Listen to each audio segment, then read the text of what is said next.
पयामी सूब आप समाप्त कर रहे हैं आकाशवाणी श्रीनगर से मीडियम वेव 268.81 मीटर यानी 1116 किलोहर्ट्ज और एफएम 103.5 मेगाहर्ट्ज पर। मैं हूं आपका मेजबान रशीद निजामी और मेरे साथ हैं अब नाहिदा बशीर। और अब हमारे गेस्ट, हमारे मेहमान भी तशरीफ ला चुके हैं। आज के जो हमारे मेहमान हैं, हमारे गेस्ट हैं, आप हैं superintendent of police crime branch J&K जनाब मोहम्मद शफी, यानी मैं इनको जुनैद शफी पुकारता हूं क्योंकि ये पहले एक आर्टिस्ट हैं, उसके बाद पुलिस ऑफिसर हैं। आपने इनकी आवाज़ सुनी होगी, ये हमारे नुमाइंदे भी थे एक वक्त में जब इन्होंने अभी KS नहीं किया था, तब ये शहरबीन में हमारे नुमाइंदे थे, स्पोर्ट्स में हमें हमारे साथ साथ थे। जी माशाल्लाह। वेलकम शफी साहब। वेलकम, आपका शुक्रिया। मेरी तरफ से सबको प्यार भरा सलाम। ब्रॉडकास्टिंग के तमाम नॉर्म्स जो हैं वो शफी साहब बखूबी जानते हैं। तो शफी साहब, आज चूंकि हमारा जो मौजू है ये मनुष्यात का गलत इस्तेमाल और कानूनी इक़दामात है। जब हम मनुष्यात का जिक्र करते हैं, आपने बहुत काम किया है इसके हवाले से। तो थकन लायक काम कर्मस मुख्तलिफ डिस्ट्रिक्टन मज मे याद अमे साथ पुलवाम डिस्ट्रिक्टस मज कचा काम करो तुम, तम श्रीनगरस मज तम साथ कचा काम करो, महाराजगंज यम साथ duty as deputy superintendent of police तम साथ कचा काम करो। तो एक सवाल जो मेरे जहन में इस वक्त गश्त कर रहा है वो है कि जम्मू कश्मीर में इस वक्त मनुष्यात के इस्तेमाल की सूरत हाल को आप किस तरह से देखते हैं और क्या ये मसला वाकई दिन ब दिन बढ़ रहा है? मुझे लगता है कि असर हाजिर का ये सबसे बड़ा सदमा होगा। अगर सदमा इसे कहेंगे तो इससे कम नहीं है, क्योंकि जराइम बहुत सारे होते हैं, बहुत सारी गलतियां हो जाती हैं, लेकिन अगर ये जुर्म इंसानियत के खिलाफ है, इससे गिनावना कुछ नहीं हो सकता। सही, बिल्कुल। तो ये जो नशीली अद्वियात का इस्तेमाल जो है, जो मनशियात का जो इस्तेमाल है, ये एक बहुत बड़ी बिदत बन गई है। ये बिदत एक बला की शक्ल में है जो हमारी नौजवान पौध को खा रही है, कुचल रही है। और हमारी नौजवान पौध हमारा मुस्तकबिल है, हमारे मुस्तकबिल की ज़मानत है। चाहे आप इकोनॉमिकली देखें, सोशली देखें, किसी भी एंगल से आप देखें, तो नौजवान का एक बहुत बड़ा रोल आता है। बिल्कुल। अगर ये रोल प्लेयर ही खत्म हो जाता है तो फिर क्या रहेगा? तो खत्म हो जाए। हम कहते ही हैं ना कि नौजवान कौम का मेमार है। बिल्कुल। और ये एक्सपोनेंशियल लॉस है, दिन ब दिन ये बढ़ता ही जाता है, चैन रिएक्शन की तरह खत्म होता जा रहा है। अभी जो आंकड़े जो आ रहे हैं, इंटरनेट पे आ रहे हैं, या जो दफ्तरी आंकड़े हैं, उसके हिसाब से 1.3 मिलियन जो नौजवान हैं वो इसमें गिरफ्तार हो चुके हैं J&K में। यानी कि 13 लाख एक बहुत बड़ा आंकड़ा है। ये छोटा सा एक खित्ता है, इस छोटे से खित्ते में एक इंसान का भी बहुत बड़ा एक वजूद है, काफी कीमत रखता है। 13 लाख लोग बहुत सारे हैं, और इसमें जब नौजवान पौध है तो आप समझ सकते हैं कि कितना बड़ा नुकसान है। तो शफी साहब, मुझे एक बात बताइए, नौजवानों की बात आपने की, नौजवानों में मनशियात की तरफ रुझान बढ़ने की बुनियादी वजूहत क्या हो सकती हैं? मेरे हिसाब से जो मैं जाती तौर पे देख चुका हूं और जो ग्राउंड पे मैंने रियलिटी देखी है, हमारी एक आदत बन चुकी है कि हम अपनी जिम्मेदारी दूसरे के सर पे थोप देते हैं। जो ये बक पासिंग वाली जो गेम है जी, अगर इसको साइड में करके हम थोड़ा सा रियलिस्टिक एनालिसिस कर लें तो घर से हम शुरू करें। तो सबसे पहले जो जिम्मेदारी है ये माँ बाप की गैर जिम्मेदारी है, उसकी वजह से भी। और उसके बाद जो घर में जो बाकी लोग हैं, बड़े बुजुर्ग हैं, जो साथी हैं, उनका बड़ा रोल आता है। उसके बाद जब आप बाहर आते हैं तो सोसाइटी में जिसके साथ आप उठते बैठते हैं, जो आपका पीर ग्रुप है, उसकी गलती है। और यहाँ से हम उठा के जब हम सबसे पहले ये उठाते हैं, नहीं जी ये जी सरकार की गलती है, ये पुलिस की गलती है, लेकिन पुलिस का रोल कहाँ पे आता है? ये लास्ट पे पुलिस का रोल है। इनिशियल पॉइंट है, इनिशियल पॉइंट आपका सफर घर से शुरू होता है। जन्म लेने से लेकर फिर आप स्कूल जाते हैं, उसका जो अगला पड़ाव है, सबसे इम्पोर्टेंट पड़ाव, वो है स्कूल। तो माँ बाप को बच्चे की हर जिद पूरी नहीं करनी चाहिए। अच्छा, यहाँ से रॉड शुरू हो जाता है। जब आप बच्चे की हर जिद पूरी करते हैं तो उसके पास कोई अरमान नहीं रहता, उसके पास कोई तमन्ना नहीं रहती, वो कोई गोल सेट नहीं कर सकता है, वो बिल्कुल उसको जिंदगी में कुछ भी कमाने की तमन्ना नहीं होती है। यहां वो अपने आप उसका एक हिस्सा मर जाता है लाइफ का। सही, सही। तो आप देखें, जब इसको किसी चीज की परेशानी ही नहीं है, ये बिल्कुल लापरवाह रहना चाहता है। अदन नाहिदा मे चीज पे याद यम सात लकट सख्ती अवेलेबल प्रत चीज आज अगर मिन्नत समाजत कर मालिस माजे नानी बड़ी बबस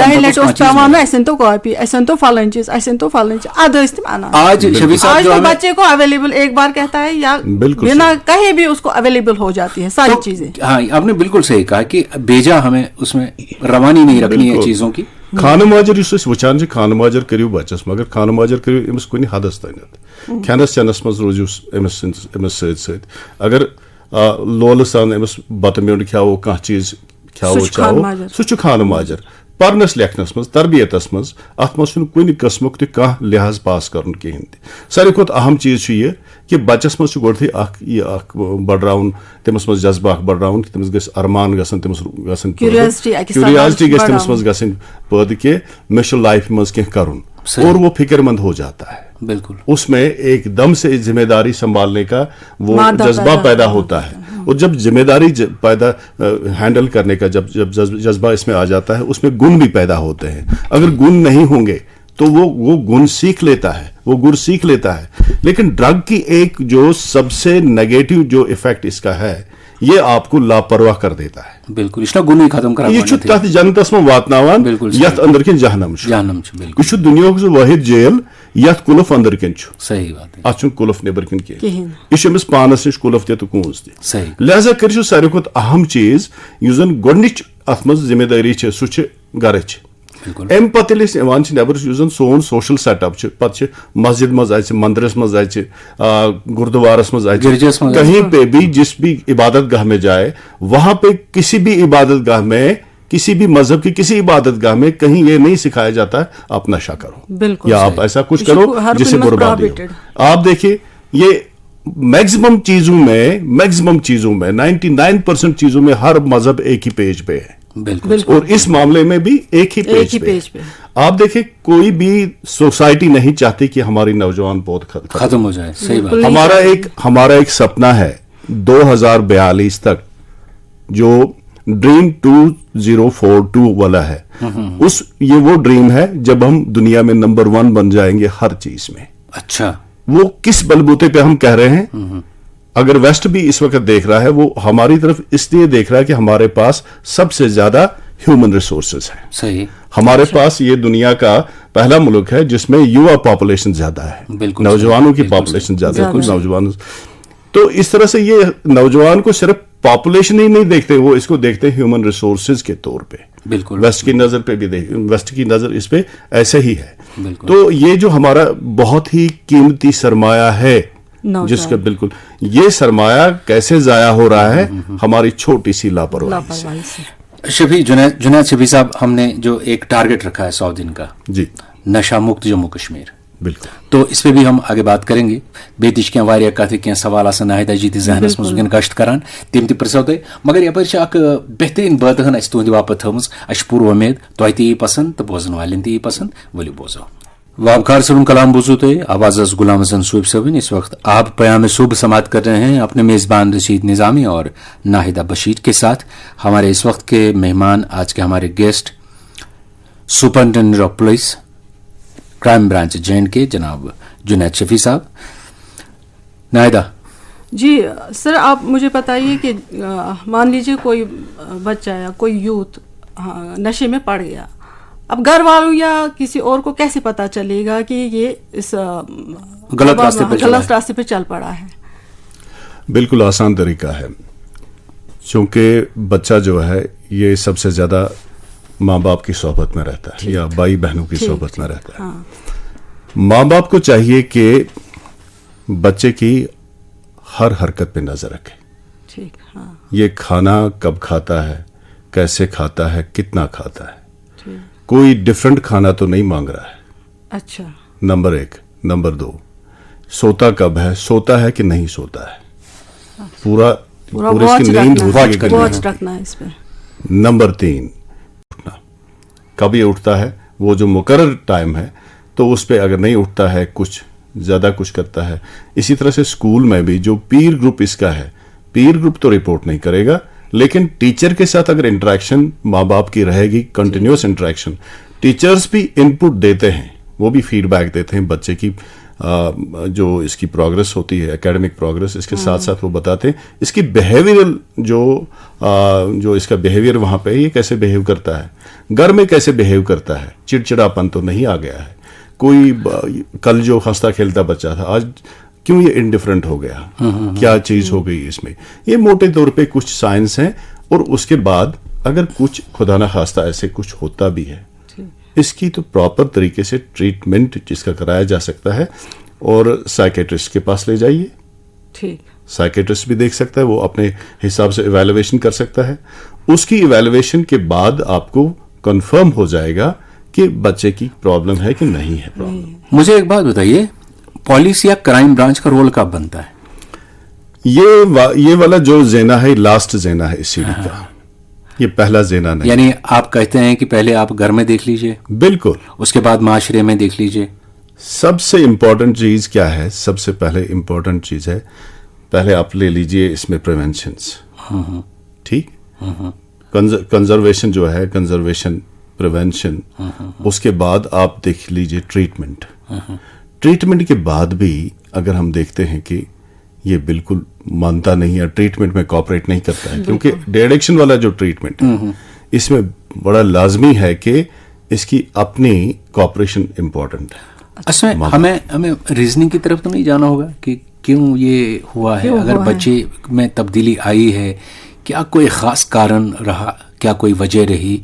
मैं यहाँ पे एक दो मिसालें पेश करूंगा कि कभी क्या होता है कि बच्चा आइसोलेट फील करता है, माँ बाप का प्यार नहीं मिलता है, या उसके घर में जो ग्रैंड पेरेंट्स होते हैं वो नहीं मौजूद होते हैं, बिल्कुल, तो उसको माँ बाप वो सर्विस में है तो प्यार नहीं देते हैं, आइसोलेट फील करता है, तो ऐसी चीजों की तरफ जाता है। बिल्कुल। दूसरा ये है कि फाइनेंशियल क्राइसिस हैं, बहुत ज्यादा क्राइसिस हैं, तो बच्चा फिर डिप्रेशन में चला जाता है। बिल्कुल। तीसरा ये है कि आपने अच्छे नंबरात नहीं लाए, माँ बाप ने सोचा था कि ये 100 में से 100 लाएगा, क्योंकि आजकल जो मार्क्स की होड़ लगी है ना। हाँ, बिल्कुल, ये तो एक ट्रेंड बन चुकी है। पहले इनकी तरफ हमारा ध्यान जाना चाहिए या नहीं जाना चाहिए? बेसिक माहिर, आप क्या कहते हैं? मेरे हिसाब से जो मैंने देखा, जो मैक्सिमम बच्चे हैं, मैक्सिमम बच्चे, मैंने ये कहीं पे भी कोई कैटेगरी नहीं कि यतीम बच्चा ही ड्रग में है। मैंने यतीम बच्चे फ्लोरिश करते हुए देखे। बिल्कुल सही, बिल्कुल सही। और ये जरूरी नहीं कि किसी अमीर घराने का, जिनके पास खाना पीना सब कुछ हर कोई चीज, माँ बाप भी है, वहां के बच्चे अगर आप ड्रग में देखते हैं तो एकदम से एक शॉक सा लग जाता है। और ये जरूरी नहीं है, कुछ जो होमलेस बच्चे हैं जिनका कोई देखने वाला नहीं है, आपकी सबसे बड़ी मिसाल है यहाँ राहत घर की।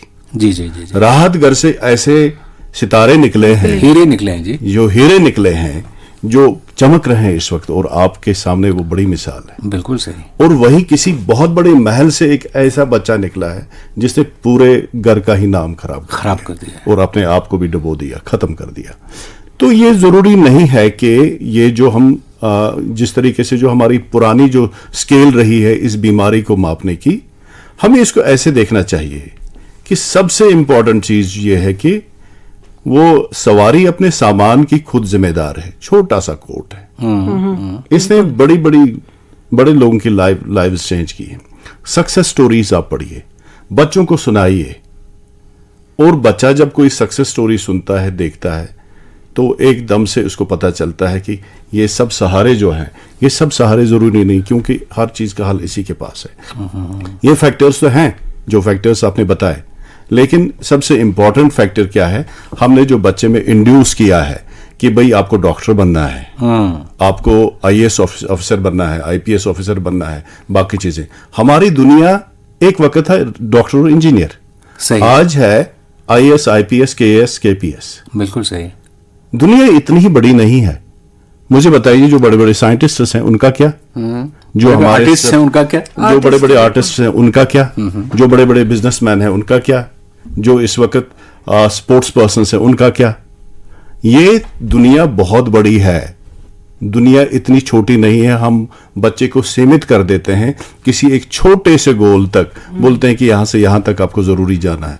हो सकता है कि उसका इंटरेस्ट नहीं है, जो आप कंपल्शन इसके पीछे डालते हैं बच्चे में वो परेशानी पैदा कर देता है। फिक्र नहीं, परेशानी पैदा कर देता है। और परेशानी जब बच्चे में पैदा हो गई, वो कोई ना कोई सहारा ढूंढता है उसके लिए, या तो पीर ग्रुप में किसी को ढूंढता है जिसकी बुरी आदत हो, उस बुरी आदत में बढ़ के ये बिल्कुल इसे माहौल बहुत जरूरी है। माहौल बहुत जरूरी है। और दूसरी एक इंपॉर्टेंट चीज जिसकी तरफ हमारा ध्यान नहीं जा रहा है, जो हमारा ये फोन है, ये मैजिक बॉक्स है।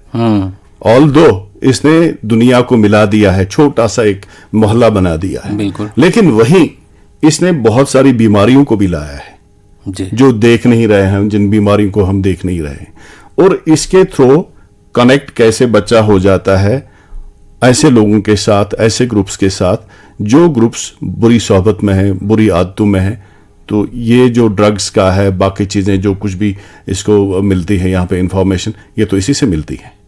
इंटरनेट का यूज जो है बच्चों में, ये देखना चाहिए कि आपका बच्चा किस एज ग्रुप का है, उसको उसी हिसाब से इंटरनेट की एक्सेस भी दे दीजिए। किस एज ग्रुप को ज्यादा खतरा रहता है बुरी सोहबत में पड़ने का? वल्नरेबल ग्रुप हमारा जो है, मैंने एक बार मैं पुलवामा में पोस्टेड था, एक डॉक्टर साहब ने मुझे बताया कि 10 साल का बच्चा है, ये इसकी एडिक्शन हो गई है ड्रग की। Oh my God. And I was shocked to learn this thing. 10 साल का आप बच्चा तो यहां से बहुत आप शुरू कीजिए आप। हालांकि हमारे पास अभी आप देखिए 15 साल का वैभव सूर्यवंशी भी इस वक्त बड़े रंग ला रहा है, ये भी बच्चा है। ये सबसे वल्नरेबल ग्रुप जो है, ये टीन ग्रुप है 25 साल तक, बल्कि 30 साल, इससे भी किसी भी ग्रुप में ये आ सकता है। लेकिन वल्नरेबल ग्रुप जो है ये यही है, 10 साल से लेकर जो आपका 25 साल तक का, जो ये बीच में ये आते हैं 10-15 साल, इनमें बहुत केयर की जरूरत है। ये सबसे वल्नरेबल जंक्शन होता है लाइफ का किसी भी इंसान के लिए। कुछ डिस्ट्रिक्ट्स हमारे हैं, जब आप पुलवामा में पोस्टेड थे, कुछ डिस्ट्रिक्ट्स में ज्यादा इसका हमने रुझान देखा था। एक्चुअल में बात यह है कि ये तो ड्रग हर जगह पे फैली हुई है, और ये देखना होगा कि ड्रग एक्चुअली है क्या। हम चर्स, गांजा, अफ्यूम, हीरोइन, ब्राउन शुगर, इतना हम सोचते हैं कि हाई क्लास ड्रग्स हैं, लेकिन सब्सटेंस अब्यूज भी है। अच्छा, ड्रग्स को एक साइड में छोड़िए, जैसे हम कोरेक्स देखते हैं, बाकी चीजें हैं। एक चीज होती है यूज किसी चीज का, यूज, फेयर यूज, ठीक, मिसयूज, ठीक, और जब ये मिसयूज बहुत ज्यादा होता है, ये अब्यूज बन जाता है।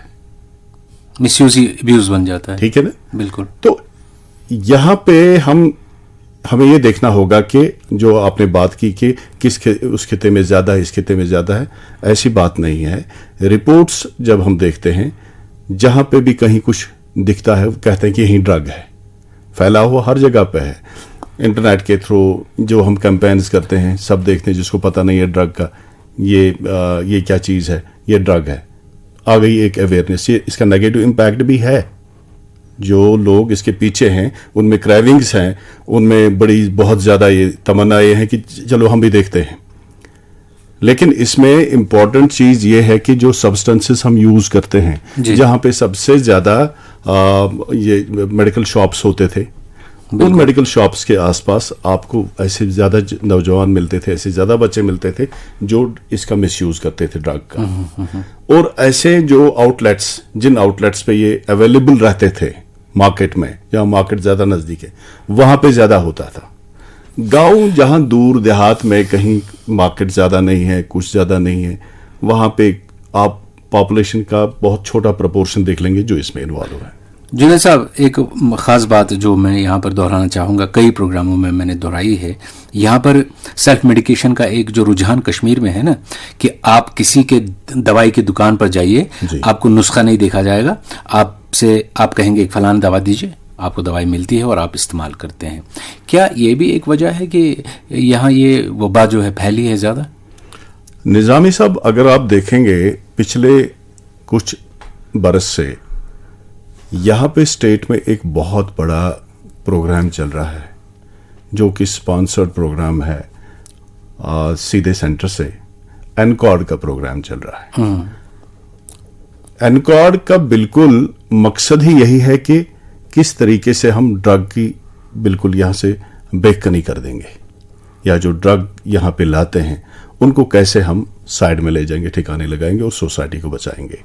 कुछ पिछले बरसों में एक बहुत अच्छी डेवलपमेंट हो गई है, जो ये ड्रग सेंटर्स हैं, जहां पे मेडिकल शॉप्स जिनको हम बोलते हैं, चाहे कोई स्टॉकिस्ट है, सुपर स्टॉकिस्ट है, रिटेलर है। अच्छा। ये कानूनी तौर पे जरूरी बनाया गया है कि एक तो इसके वहां पे सीसीटीवी कैमरा रहना चाहिए, दूसरा जो इसका बिलिंग सिस्टम है जनरेशन का, वो कंप्यूटर बिलिंग सिस्टम ऑनलाइन आना चाहिए, सीबीएस आना चाहिए, जी जी, जो वो बिल जनरेट करेगा वो। तीसरी बात ये कि नुस्खा जब है तो नुस्खे के अगेंस्ट ही दवा वो दे दे, सही।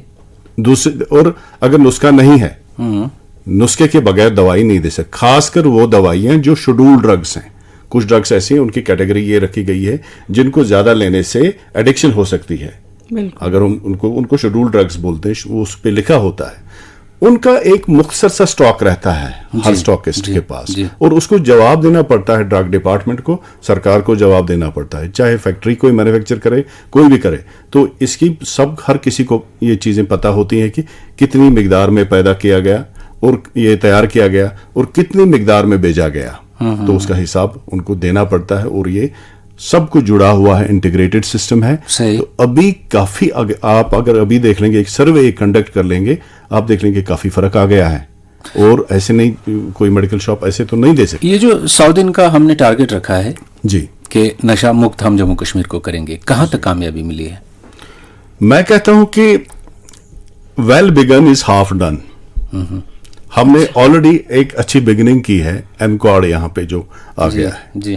दूसरी बात ये, जो जागरूकता वाली जो कैंपेन्स चल रही है, हर इदारे में चल रही है, आप सड़कों पे देखते हैं, हर जगह पे देखते हैं। अब की बार मैं देखता हूं बहुत सीरियस तरीके से हर कोई इसमें पार्टिसिपेट कर रहा है, और तकरीबन सोसाइटी के उस हर फोल्ड तक बात पहुंच गई, मैसेज पहुंच गई है, जो कंसर्न है इससे, जो इसमें स्टेक होल्डर है जी जी, उन तक बात पहुंच रही है, और काफी हद तक जागरूकता पैदा हो गई है। मैं कहता हूं कि 100 दिन का जो हमारा जो ये टारगेट है, ये इसका मतलब ये नहीं कि हम सिर्फ 100 दिन ही काम करेंगे, सही सही, इससे पहले भी काम करते थे, इसके बाद भी काम होगा, और भी ज्यादा होगा। अलबत्ता ये 100 दिन वो 100 दिन है जिसमें बहुत ज्यादा कैंपेनिंग चलेगी, हर कोई रिप्रेजेंट कर लेगा, हर कोई अपना वोट दे देगा, अवेयरनेस होगी। और देखिए, जहां आप हम क्राइम ब्रांच की बात करें, पुलिस की बात करें, जिस तरह से आपने भी कहा, वजह फरमाया आपने कि हर एक को, जो भी सोसाइटी का फर्द है, उसको अपनी तरफ से इनफरादी तौर पर इसके खिलाफ अपना रोल निभाना ही निभाना। बिल्कुल, बातें और भी होंगी आगे। यहां पर एक और खूबसूरत नगमा पेश करेंगे, उसके बाद हम आपके साथ बात और करेंगे। आप प्रोग्राम समाप्त कर रहे हैं पयामी सुबह। मैं हूं आपका मेजबान रशीद निजामी, मेरे साथ हैं नाहिदा बशीर। आज हमारे गेस्ट, आज हमारे मेहमान superintendent of police crime branch gen के जनाब जुनैद शफी, और हम बात कर रहे हैं मुनशियात के गलत इस्तेमाल और कानूनी इकदाम के हवाले से। जी रशीद साहब, मेरे जहन में एक सवाल आ रहा था, मैं सुनने में भी आया है कि जब यह कैंपेन चल ही रहा है, तो हम सुनते हैं रेडियो पे भी, और आपस बात भी होती है आपस में लोगों के साथ जी। तो बहुत सारे लोगों का कहना है कि बेरोजगारी इसकी जड़ है। ये जुनैद साहब, हाँ, जुनैद साहब क्या कहते हैं? एक जमाना था जब इंसान के पास एक वक्त की रोटी होती थी, कुछ के पास एक वक्त की रोटी भी नहीं होती थी। ठीक। लेकिन आज की दुनिया में जब हर जगह पे, हर तरफ से आप सक्सेस स्टोरीज आपके आसपास बिखरी पड़ी हैं, बिल्कुल, सरकारी मुलाजमत को लेके ही हम क्यों परेशान हैं?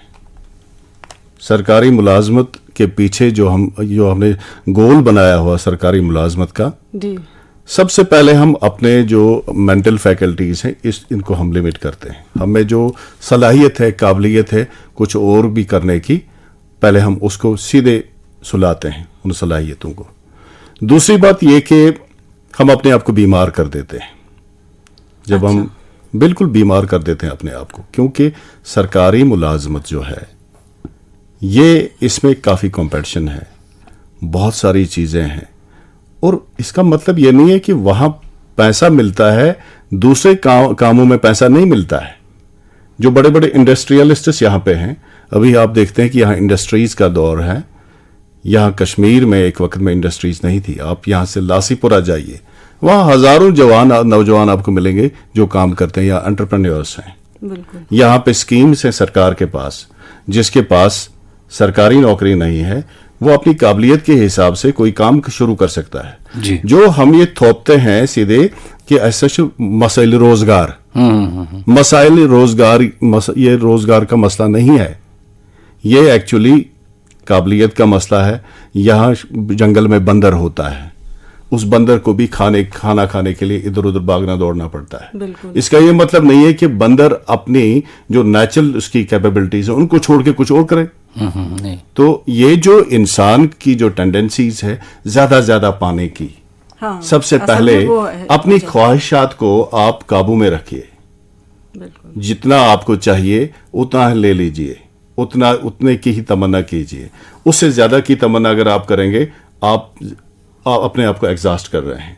तो ये मैं बिल्कुल मानने के लिए तैयार नहीं हूं कि अगर ये थोपते हैं पूरी जिम्मेदारी इस पे। हाँ ठीक है, अगर हम अपने आप को इस कैद से आज़ाद कर लेंगे कि नहीं सरकारी नौकरी नहीं है, रोजगार का ही मसला नहीं है, यहाँ ज़मीनें बहुत सारी हैं, टूरिज्म ये यूटी है, यहाँ पे टूरिज्म का काफ़ी अच्छा खासा यहाँ पे चल रहा है, हर कोई काम करता है, ड्राइवर भी काम करता है, दुकानदार भी काम करता सही है।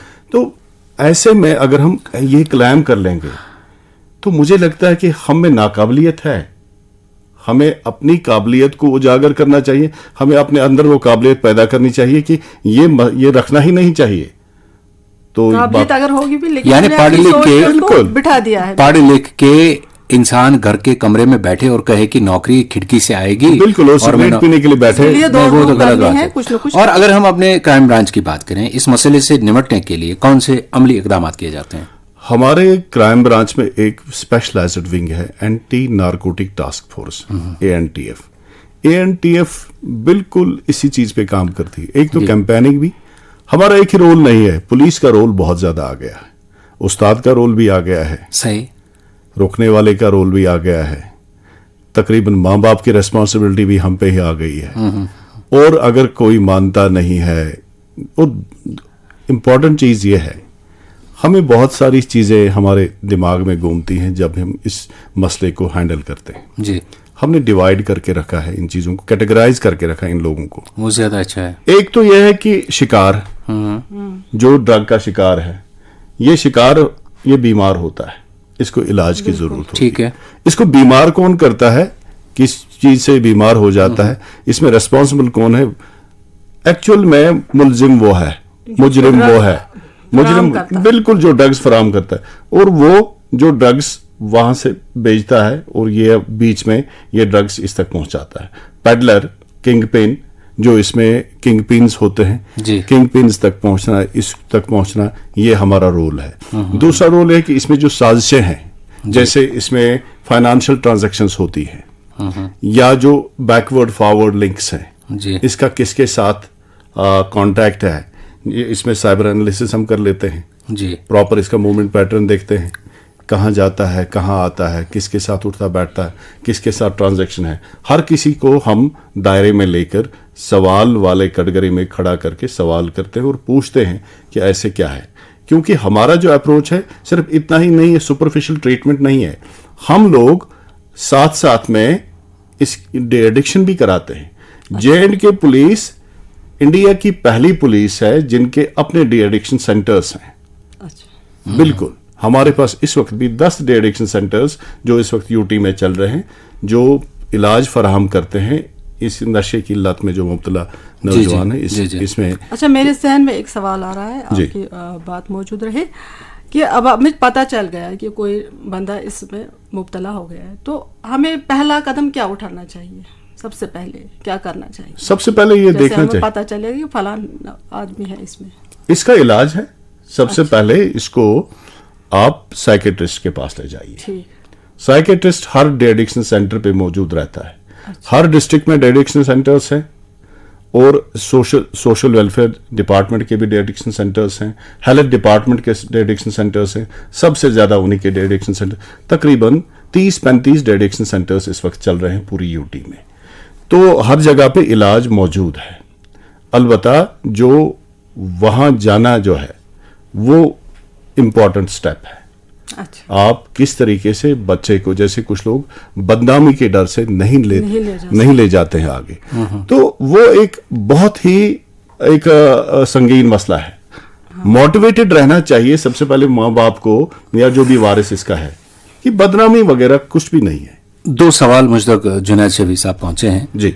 चूंकि आप बहसीत superintendent of police crime branch agent के काम करते हैं, तो एक है हमारे बहुत ही अच्छे सामे हैं हमारे साहिल डार साहब, वो सवाल पूछते हैं कि जब किसी बच्चे को नशे की लत लग जाती है, फिर उस बच्चे के वालिदैन को अगर कोई दोस्त या कोई रिश्तेदार या पड़ोसी कहे कि आपके बच्चे को गलत लत लग गई है, तो वो वालिदैन जो है वो लड़ने लगते हैं और कहते हैं कि आपने हमारे बच्चे को बदनाम किया, आपने हमारे बच्चे पे तोहमत लगाई है।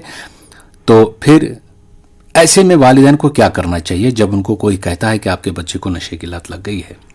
बहुत ही अच्छी बात आपने की। इसी पे हम इसी कॉन्टेक्स्ट में अभी हम बात कर रहे थे। इससे कबल जो हम बात चल रही थी ये इसी से रिलेटेड थी। माँ बाप को या किसी भी वारिस को बिल्कुल इस चीज से कुतराना नहीं चाहिए। उनकी नजर इस पे होनी चाहिए कि बच्चे में वो बीमारी आ गई है, जो बीमारी इसकी जान लेके रखेगी, इसका वजूद खत्म कर देगी। उनको ऐसे इसको देखना चाहिए, और किसी डर के बगैर। हम भी सिक्रेसी मेंटेन करते हैं। जब बच्चे को डिटेक्शन सेंटर में पहुंचाया जाता है, उसकी नुमाइश उधर नहीं होती है, या कहीं नुमाइश नहीं होती है। किसी रेडियो स्टेशन पे लेके उसका नाम लेना है, कहीं पे टीवी स्टेशन पे लेके उसको वहां पे हम दिखाएंगे, ऐसा कुछ नहीं है। बदनामी या ये जो लड़ना झगड़ना बाकी चीजें, अपने आप को फ्रस्ट्रेशन में डालने के बजाय ठंडे मिजाज से बैठ के सोचो और बच्चे की कीमत देखो। इस बच्चे को आपने जब पैदा किया, जन्म दिया और इसको किसी हद तक पहुंचाया, ये किसी ड्रग पेडलर के हाथों ड्रग का शिकार हो जाता है। ये नहीं है इतना सस्ता, आप इस कीमती सरमाए को जाया कर देंगे। एक बात मैं यहाँ पे कहना चाहूंगा, एक वाकया है जो मेरे साथ भी हुआ है, जो मैंने देखा है सामने, वो मैं अपने लिसनर्स के साथ भी शेयर करूंगा, आपके साथ भी। और ऐसा ही सवाल हमारी एक ब्रॉडकास्टर हैं लाहौद फरहान, उन्होंने मेरे नंबर पे पूछा है। सवाल ऐसा ही है, आपने जवाब दे दिया उसका, कि अगर पता चले माँ बाप को, बीइंग ए पेरेंट, उनको पता चला कि हमारा बच्चा गलत राह पे निकला है, तो सबसे पहला कदम कौन सा उठाना होगा? सबसे पहला कदम यह है कि इनको डॉक्टर जो साइकेट्रिस्ट हैं और हर हॉस्पिटल में ये जो एडिशनल ट्रीटमेंट सेंटर्स ATCs मौजूद रहते हैं, वहाँ कॉन्फिडेंशियली जा सकते हैं। ये वहाँ पे डॉक्टर साहब से कंसल्टेशन ले सकते हैं। वहाँ जो डॉक्टर्स बैठे हैं वो साइकोलॉजी बहुत अच्छी तरह से जानते हैं। जो साइकेट्रिस्ट होता है वो इंसान की शख्सियत को बखूबी जानता है, और वहाँ पे कोई भी परेशानी नहीं है। किसी डर के बगैर, किसी खौफ के बगैर, बदनामी के डर के बगैर वहाँ उनके साथ हिस्ट्री शेयर करनी चाहिए। हिस्ट्री शेयर कर और सब कुछ बताना चाहिए। ये सिर्फ इतने, ये जो विक्टिम है ये बच्चा या जो भी नौजवान, पुलिस के पास माँ बाप को पहले ही नहीं जाना चाहिए? नहीं, मेरे हिसाब से रोल वहां पे पुलिस का नहीं बनता। मेरे हिसाब से जो खराबी कहाँ पे पैदा हम करते हैं, घर में बिल्कुल। अपने गुस्से को हम काबू में नहीं रखते। गुस्सा नहीं करना है, हमें ठंडे मिजाज से सोचना चाहिए, ठंडे दिल से। क्योंकि जैसे कहीं किसी को अचानक बीमारी लग गई, उसमें उसका कोई कसूर होता नहीं। सही बात है। इसी तरह से जिस एज ग्रुप में ये बच्चा होता है, इसको पता नहीं होता, कभी कभी सोहबत भी गलत लग जाती है। सोहबत गलत लग गई, घर के हालात ठीक होते हैं, माहौल ठीक होता है। यहाँ पे मैं वो वाकया आपके साथ शेयर करूंगा जुनैद साहब। मेरी गाड़ी चोरी हो गई थी, तो मैं उस गाड़ी के लिए अपने जो मेरी विसिनिटी है उसके स्टेशन हाउस ऑफिसर के पास बैठा था। तो वहां पे एक माँ है, उसका बेटा है। बिल्कुल। बेटा बाद में मुझे पता चला कि वो एडिक्ट था ड्रग का, अब वो पुलिस के पास था। वाहिद बच्चा, उनका कोई बेटी, क्या ख्वाब बुने थे, क्या ख्वाब सजाए थे। इस वक्त देखिए सीन क्या देख रहा हूं मैं। ये माँ आई, उस SHO साहब से के पैर पकड़ती है कि है ये करे उनस बांध, ये थे उनस बांध, ये नजी हालत रहे उन, ये थे उनस बांध, और रो रही है। मैं कांप उठा। मैंने फिर उनसे पूछा कि ये क्यों कह रही है कि इसको बांध रखो? तो यार ये ड्रग एडिक्ट है, पेडलर है, ये बाकी चीज, ये तो समाज को खत्म कर देगा बाहर। इससे ही मिलती जुलती एक एक नहीं कई एक कहानियां मैंने भी देखी हैं जो प्रैक्टिकली मुझे माँ बाप ने फ़ोन किया, मेरा बच्चा आ गया, आके इसको ले जाओ। मुझे पुलवामा में एक केस का याद है कि बहन और माँ और बाप ने खुद वो बंग वगैरह उसके पत्ते एक छोटे से थैले में लेके आ गए, कहा कि ये इसको बंद करो, ये बदमाश है, इसको अंदर डाल दो, इसकी जगह बाहर नहीं सलाखों के पीछे है। तो ऐसा जो हम करते हैं, अपनी जिम्मेदारी को शिफ्ट मत कीजिए, जो मैंने पहले बताया। ये इंसानस पानस तगे सो गज गोट पान करुन। सही। अगर पन्ने पानस फेल गछ तम पत इलाज। बिल्कुल। जो सारे खुद इन्फ्लुएंशियल इंसान खानदानस मज आयस, गरस मज आयस, कौमस मज आयस, तम सद थ्रो समझाउन।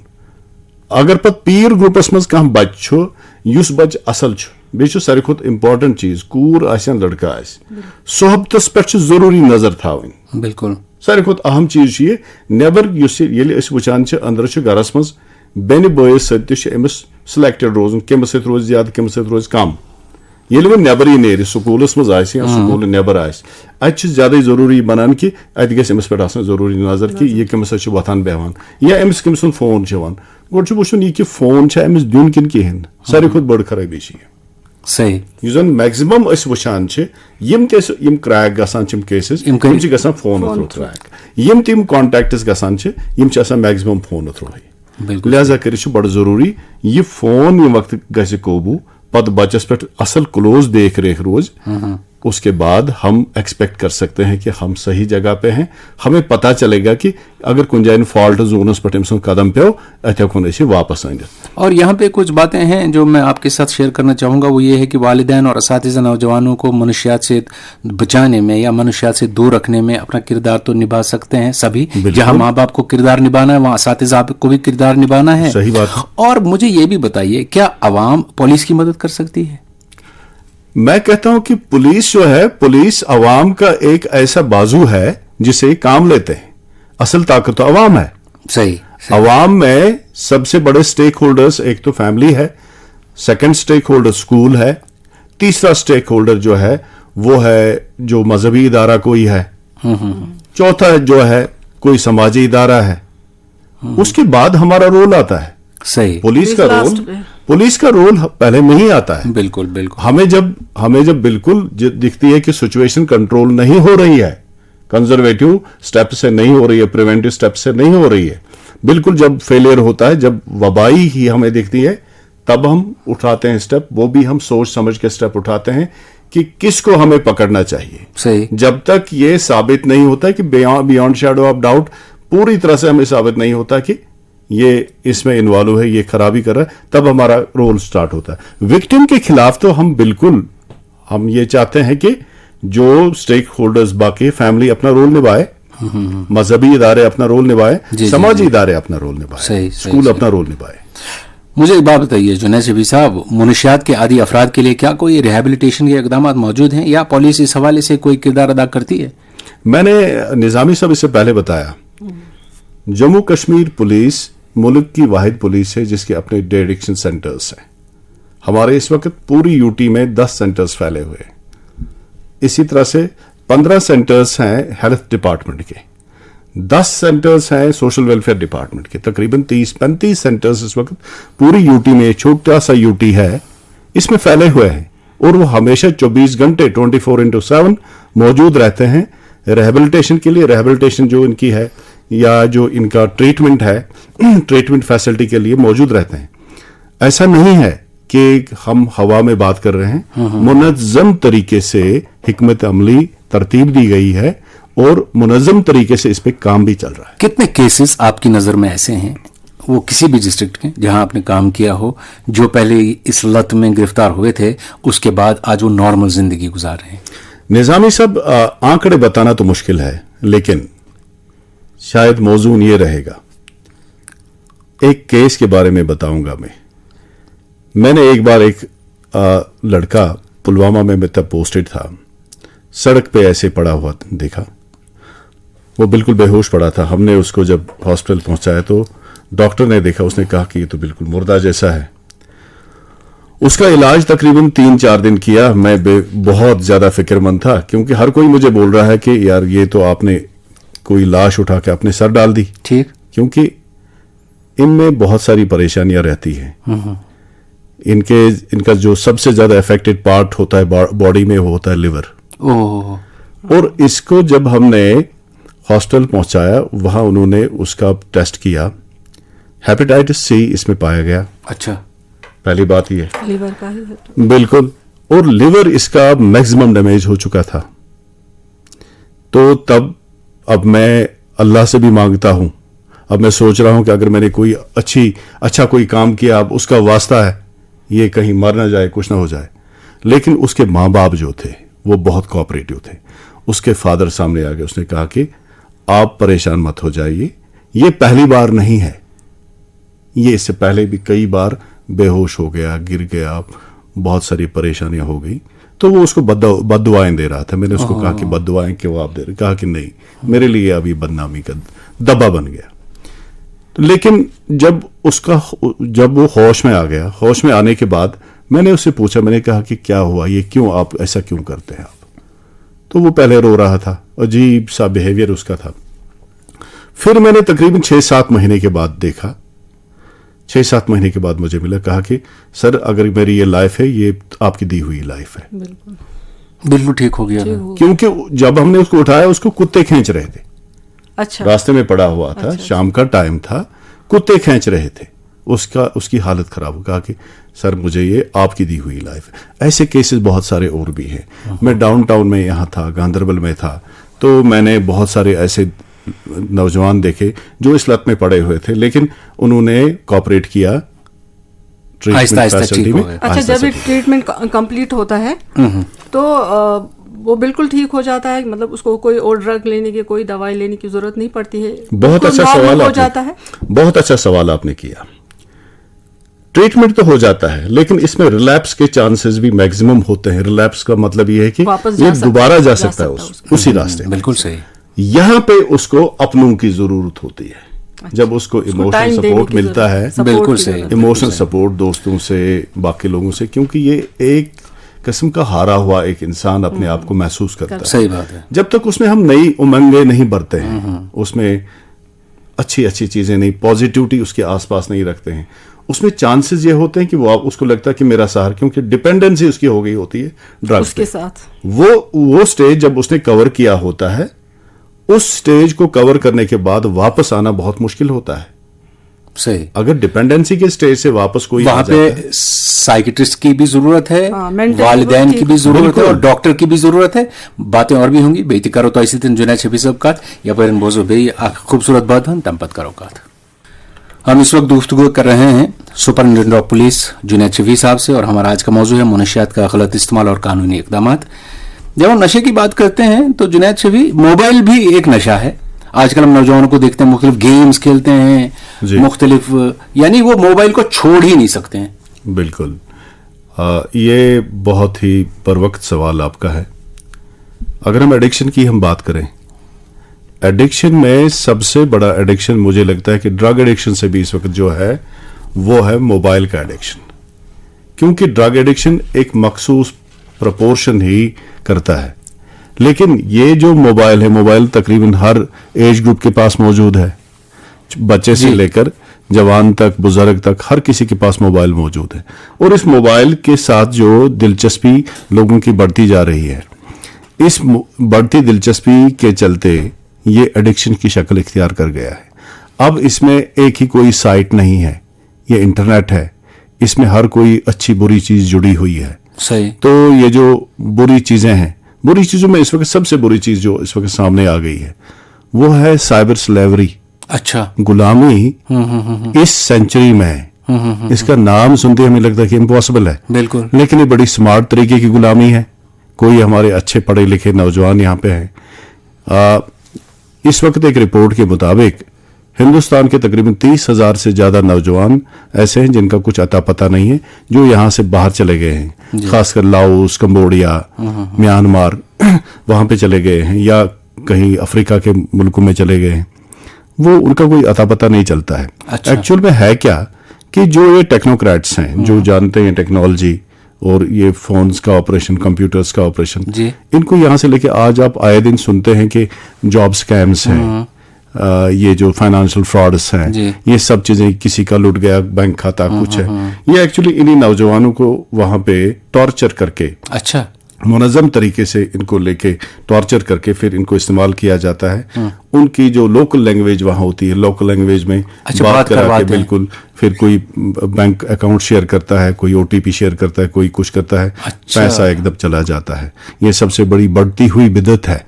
आप देखिए कितना घाटा हो रहा है, कितना खसारा हो रहा है, ये इसी एडिक्शन की वजह से है। सही बात है, सही बात है। तो ठीक है, आप इस्तेमाल कर सकते हैं, मोबाइल इस्तेमाल करिए, कंप्यूटर इस्तेमाल करिए, लेकिन इसमें अपना टाइम स्लॉट रखिए और मखसूस टाइम में आप इसको इस्तेमाल करिए। हमेशा अगर आप इसको इस्तेमाल करेंगे तो एडिक्शन बढ़ जाएगी और इससे बीमारियां बहुत सारी आ जाएंगी और शख्सी डिसऑर्डर्स पैदा हो जाएंगे, पर्सनल डिसऑर्डर्स पैदा होते हैं। बिल्कुल सही बात। ये आपने बड़ा अच्छा, ये लास्ट में जो आपने इस बारे में हमें आगाही दिलाई, ये जबरदस्त है। यानी हमें बड़ा चौकन्ना रहना है जब हम फोन इस्तेमाल करें। बिल्कुल, ओटीपी, अपनी डिटेल्स या किसी लालच में नहीं आना है। बिल्कुल, कोई लिंक क्लिक नहीं करनी है। कई बारी ऐसे एप्स, एप्लीकेशंस होती हैं, इनको देखिए, फेस चेंज एप्स, बाकी चीजें, इनको मत आप यूज कीजिए। या कहीं से भी कोई अननोन लिंक आ गया, ये एकदम आप रिपोर्ट कर दीजिए। साइबर पुलिस है, 1930 है हेल्पलाइन आपकी, कहीं पे ऐसा कुछ होता है, एकदम उनके साथ डिटेल्स शेयर करिए। बिल्कुल सही। तो बहुत बहुत शुक्रिया जुनैद शफी साहब, आपने कीमती वक्त दिया, आप स्टूडियो में आए, और इंशाल्लाह आगे वक्त मिला तो हम आपके साथ साइबर क्राइम पे बात जरूर करेंगे। आपने उसमें भी बहुत अच्छी तरह से आपने वहाँ काम किया और कामयाबी आपने बहुत अदा की है। अल्लाह ने आपको नवाजा है और आज आपने जो मुनशियात के गलत इस्तेमाल और कानूनी इकदाम पर बात की, आपका बहुत बहुत शुक्रिया। इंशाल्लाह वक्त मिला तो आगे और भी बात होगी। Thank you for joining us. शुक्रिया। और यहाँ पे अपने तमाम सुनने वालों को बता दूं कि अब इसके साथ ही प्याम सुबह प्रोग्राम का वक्त इख्तिताम पजीर हो रहा है। अपने मेजबान रशीद निजामी को दीजिए इजाजत। हाँ, नाहिदा बशीर आपके साथ बनी रहेंगी। तो इस वक्त मुझे दीजिए इजाजत। अगली आवाज नाहिदा बशीर की।